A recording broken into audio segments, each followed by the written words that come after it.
Hello and welcome to this episode of How to Love Successfully with me, Dr. Mari Kovanen. I'm a registered psychologist and a conscious dating coach. And today we have a wonderful guest and we will be talking about lived experiences of a high-achieving woman dating. So my guest today is Kathleen Hill. And welcome, Kat. Oh, you like to be called Kat, so welcome. Thank you. Thank you. Yeah, I've shortened it to Kat because I get all sorts of weird and wonderful mixes of my full name. So I just shorten it. Okay, so let me tell you a little bit about Kat is an international osteopath, graduating from Oxford Brookes University in 2011. She fell in love with osteopathy after having various dance injuries and seeing the rewarding results of osteopathic treatment. After training as an osteopath, Kat continued her education and acquired her PGCE Ace in the higher education and has taught as a lecturer on the osteopathy degree at Swansea University and has also worked as a lecturer in health and social care at Gloucestershire College. Being an osteopath has allowed Kat to travel. This included working on the North Island of New Zealand in a specialized pediatric clinic, seeing and treating babies as young as 2 days old, as well as working in Australia for 2 years, working in a variety of locations. And Kat does so many things, and I'm sure we will hear about everything here today. So tell me, first of all, it'd be lovely to hear a little bit about you and learn about your professional life and how that is, and really your passion in osteopathy. How did you how were you introduced? I know that you mentioned it here in the bio that you had some dance injuries. So how did it all come together for you? It actually all happened by accident. Well, nothing's an accident, but I originally applied to do an art degree and my dad said, you'll never make any money doing art. And I was having osteopathy treatment at the time for dance injuries, and I really, really enjoyed it. Luckily, I've always been good at science, and I'm a practical person as well. So I just applied as a UCAS extra option. So you get one in the UK. And I got in to do osteopathy. So the first year is a lot of anatomy, physiology, and then you go into the teaching clinic. And as soon as I started in the teaching clinic, watching what was happening and getting hands-on, that's kind of when I knew it was for me, really. And I've been doing it really 4-year degree plus qualified 12 years now, so 16 years. So nearly half of my life, but I'm still loving it, still passionate about it. As well as the osteopathy, I teach yoga. I'm an advanced yoga teacher. I also coach. I mentor new osteopaths, new grad osteopaths, and help them build their business up. I also teach other osteopaths. I hold professional development weekends or talks. My specialist topic is stress and anxiety. So the past kind of 2-3 years, I go around to other osteopaths and talk about the physiology of stress and anxiety, what happens in the body on a neurological level. And because of my yoga background, I will also teach them techniques and tools to help manage anxiety and stress through breathing techniques. And kind of because I have this anatomy knowledge, I can explain why the breath work works and why meditation is so helpful. So everything I do, I know it sounds like a lot of things, but they actually all combine. For the, my big purpose is really to bring as much like healing and peace to people as I can. And I think the key there is empowering people so they have those tools and they can use them for themselves. So I ran a retreat last year, my first retreat, yoga and wellness retreat for people with stress and anxiety. And my next wellness retreat will be in Italy next year. But this year I'm running some yoga brunches for the summer, which is cool. Wow. Amazing. Sounds like you are super busy with all of these. It's interesting that everything in a holistic way, everything comes together. And it sounds like such a wonderful way of helping people with all of those, whether it's with mental health or physical health and the kind of combination of all. And yeah, definitely. So I think when people think I do a lot of things, for me, I think of it as a whole and they're like important parts of the puzzle in order to bring like true health, because as you know, like true health is not just physical. The mental and social affects our physical, our health, our body so much. You can't really have one without the other. So I think that's why I think of it as the tools to bring like, that bigger picture together, really. Absolutely. Yes, because if you only focus on one area, then that can only maybe improve so much. But if you look at things holistically, then you can have much bigger impact and maybe faster as well. Absolutely. Yeah. I love all of these, everything kind of body-based practices and things like that. It's really interesting how our bodies function, really. I mean, we have such amazing body, and understanding and having that sort of knowledge. And I love your yoga too. So all of this, it helps us in so many ways, whether it's with physical or mental well-being or with our relationships and just the general life, really. Yeah, absolutely. So as a busy woman, Yeah. it sounds like you are super busy. Like, is a fit life like that? It can be, but I think because I'm so passionate about what I do, I don't mind. Mm. But obviously you can kind of see how it maybe takes away from dating, because I am so like passionate about what I do. Sometimes I don't leave enough time maybe for dating or being a bit more social. So it can be busy. I've recently dropped a Monday and a Thursday night to try and like create some space to do maybe a bit more artistic things. Like I went to an art class last Thursday, which was really fun to get back in the feminine creative side. But also, as we're here to talk about dating, because I realized about a year ago that I actually didn't leave any time in my schedule for dating. So that's interesting that you've come to realize that actually, and yes, if you are, when you've got your own business or whether you work in the corporate world, depending on the kind of job you have, that there is such a pull towards filling every hour. And especially if you have a career that you are so passionate about, it's quite easy to get sucked into it and maybe neglect certain other parts then. And of course, our relationships, they don't happen without dedicating some time for them. Yeah. So tell me a little bit about your dating life. Where are you with it at the minute? Or are you actively looking for love, or what you've done? So you said that last year you realized that maybe you weren't giving enough time. So I've been on the apps, the dating apps. I've dated a few people, but I wouldn't say really with positive results. Or I've dated men that are maybe unavailable, but for some reason I feel like drawn to them. Recently, I took 12 weeks off dating because I had like a lot of work events coming up, and I needed to give my like whole energy and attention to it. And I also knew if I did go on any dates, I wouldn't be honoring them really, because I wouldn't be present and I'd be thinking of other things. So about 4 weeks ago, I went back on the dating apps, and I've been on about one date, and it was like not very enjoyable or successful. I tried to go for somebody opposite to my normal type because clearly that type's not working. What has been your type in the past? I like men who are quite athletic, but more like a little bit quirky athletic, like more slim, muscular, like people that like doing handstands, calisthenics, gymnastics, more similar to my sort of yoga stuff that I find interesting. I really enjoy people who are quite deep. Like I find surface conversation quite boring. I like to go full in there.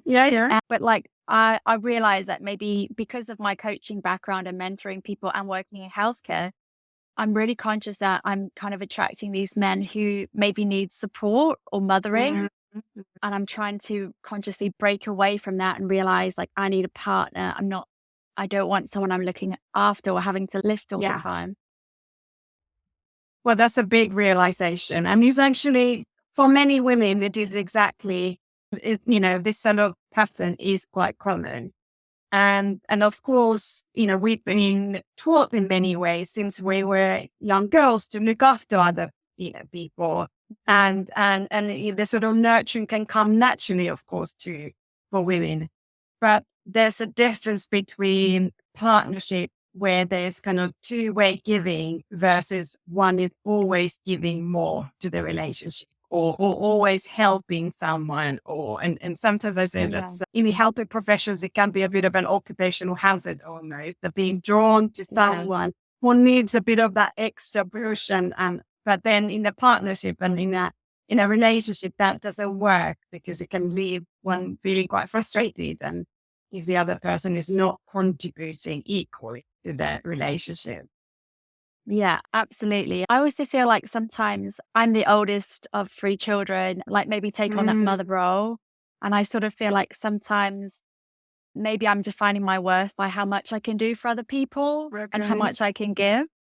So I've just been really conscious the past sort of year, 6 months, that like you're good just as you are. Like you don't need to keep doing stuff for people. I think it's that fear of rejection or them going. It's almost like you want to make yourself indispensable so that they don't leave.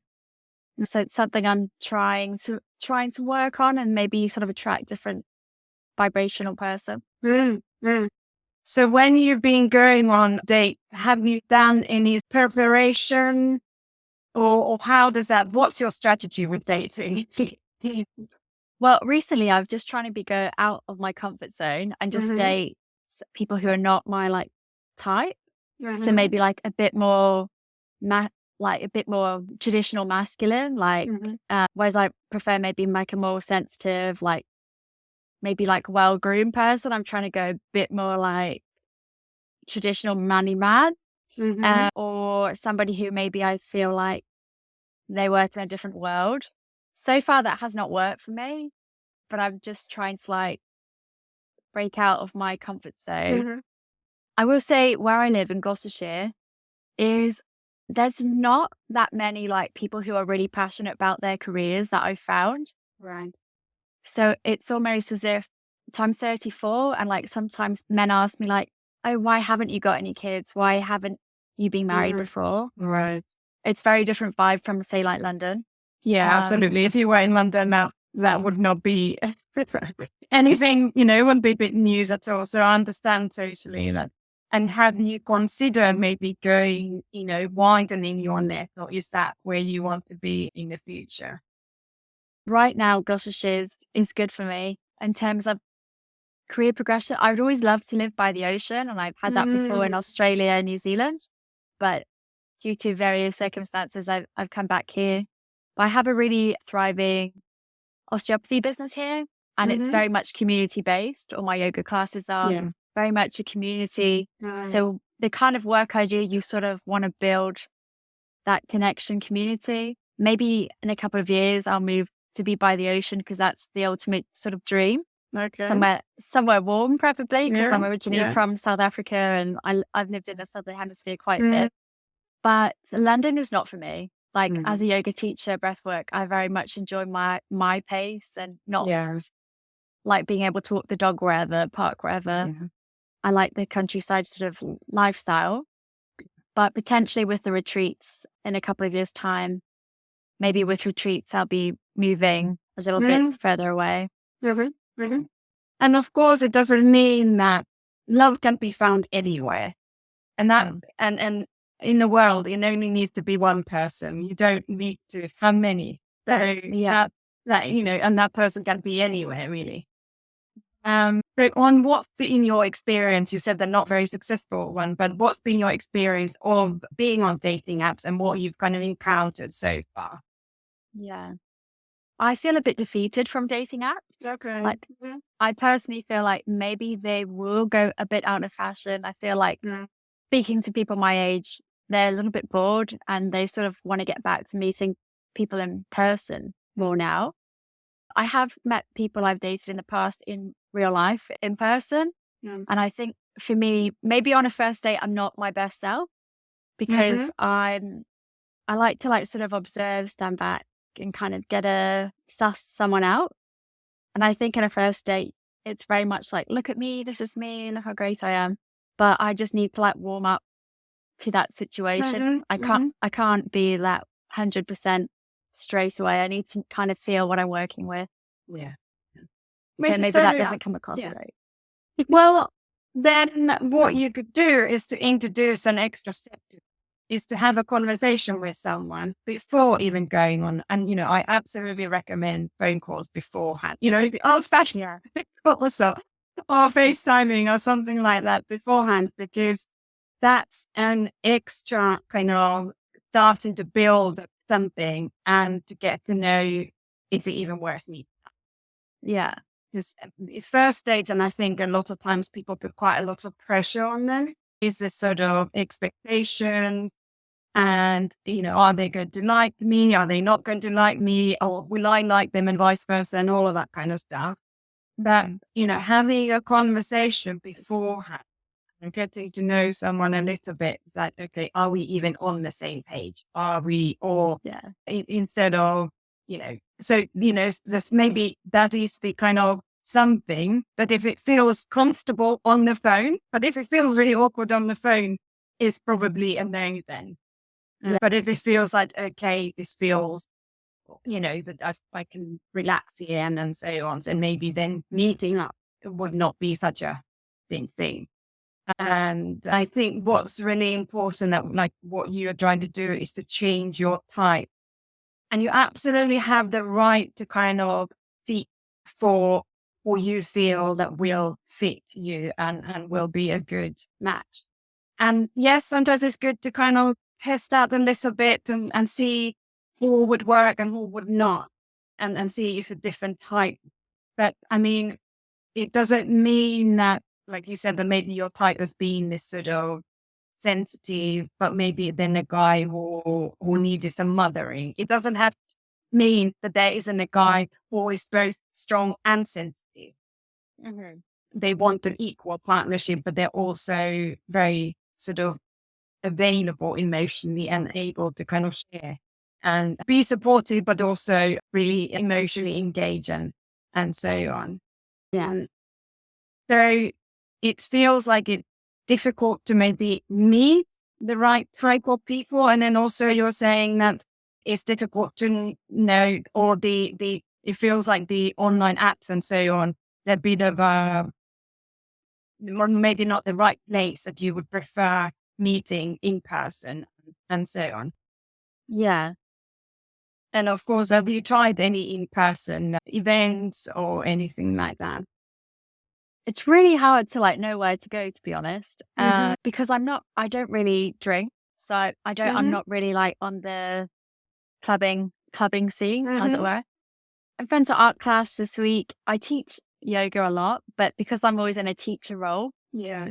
I don't really, be honest, when it comes to work, I'm very much boundary. Mhm. I really don't mix like work and like dating. Mhm. And that's just my like personal preference. No. And then really, I don't really know where to meet people around here because we're in the Mhm. countryside. It's not like super loads going on. I went to one speed dating event Mhm. at Christmas, and it was awful, to be honest. Oh. I was like, oh, I just wanted to leave. I was like, oh my gosh, Oh. is this it? And maybe if you're someone who needs a bit of time to adjust, the speed dating event is, like adjust to the other person's energy and observe it. Then the speed dating is probably not the best place, because it's like literally too many minutes, or 2 minutes, or how many minutes it is, and then the next one. And so your nervous system would have to kind of adapt to that person and that person. And I mean, online dating, it can work, but it's different. For example, premises work for women and different are for men. And also like any other sort of meeting place, but you need to be able to have a strategy with it. And I think often it can become quite all consuming. It can be, if you put a profile and you start waiting that, am I getting any matches and so on. And it can preoccupy your mind even quite a lot. And like you were saying, that you've got events and you don't want any distractions or so. Yeah, because it is quite, I do feel like it takes a lot of energy and time. And if you're swiping, like it's easy to get sucked in swiping on there for like half an hour to an hour, and you're who are like, oh my God, I've just wasted an hour. When you're busy, like, why am I putting this above other things without results as well? It just feels like a little bit of a bit of a time waster. And it absolutely can be. But there's a way to what you need to be really clear on what you are looking for.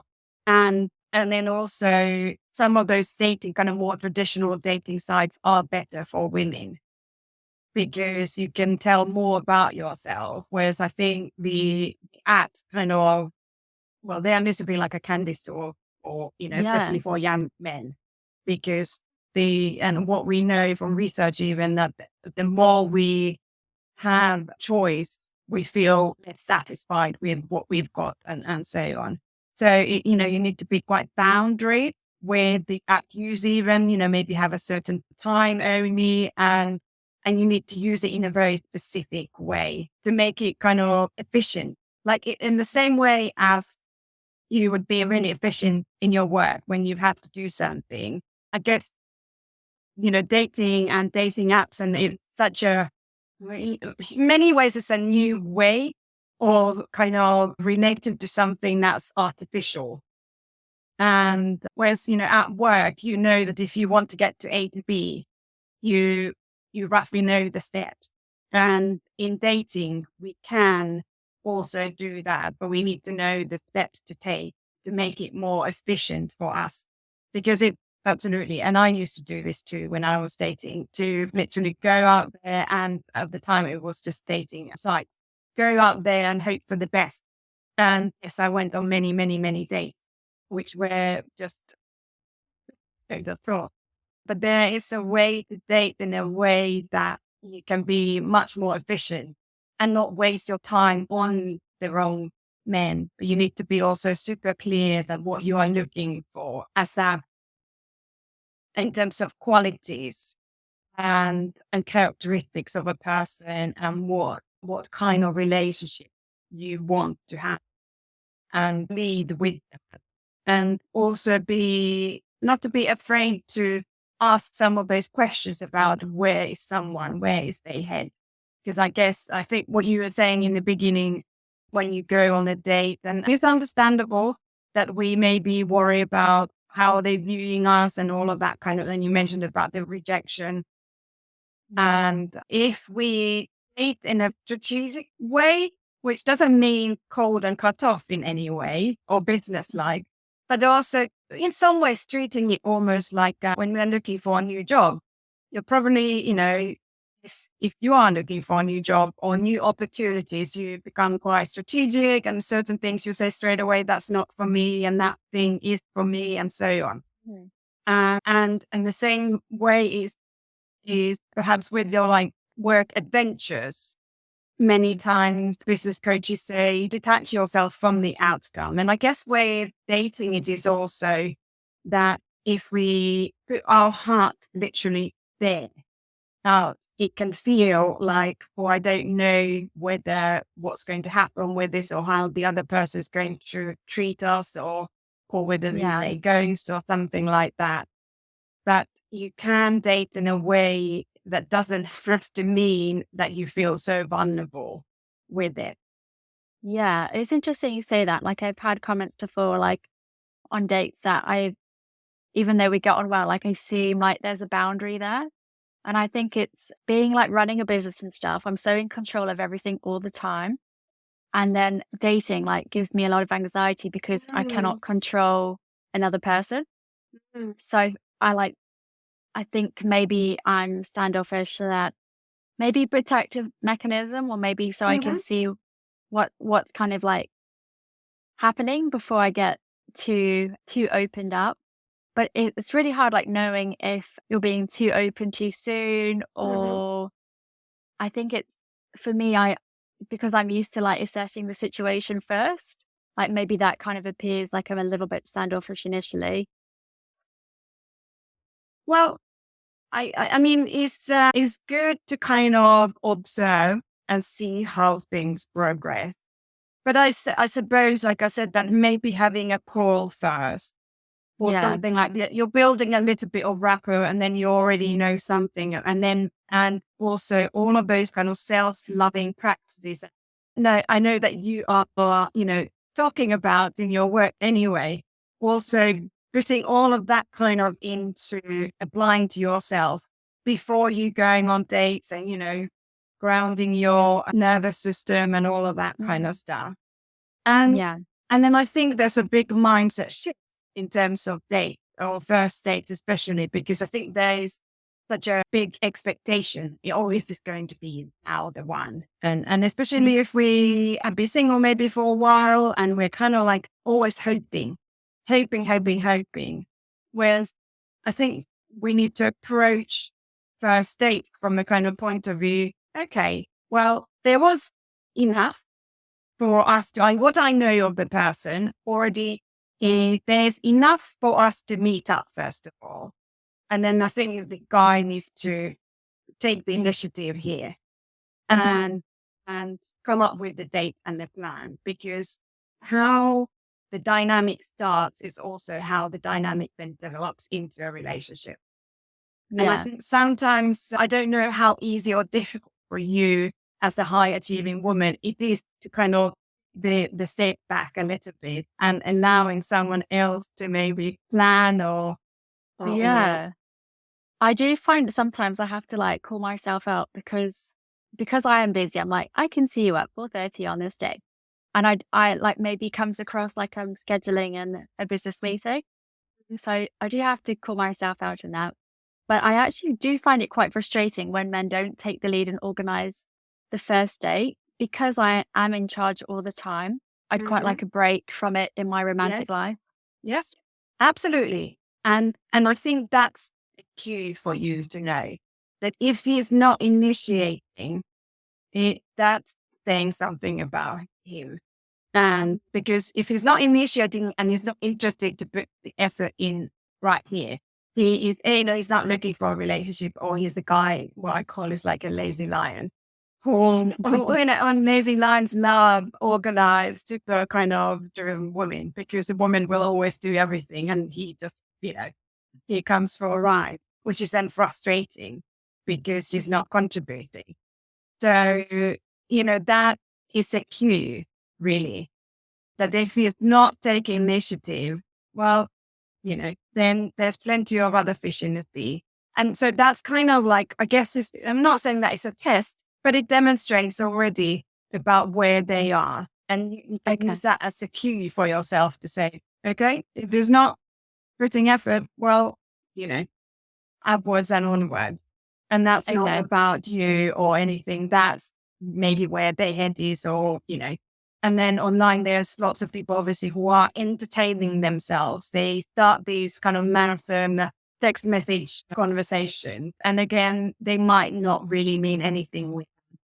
So I think, communication needs to be very clear from the beginning. And if someone's not willing to do that, that sort of kind of person to person communication, again, that tells something about where their head is. Okay.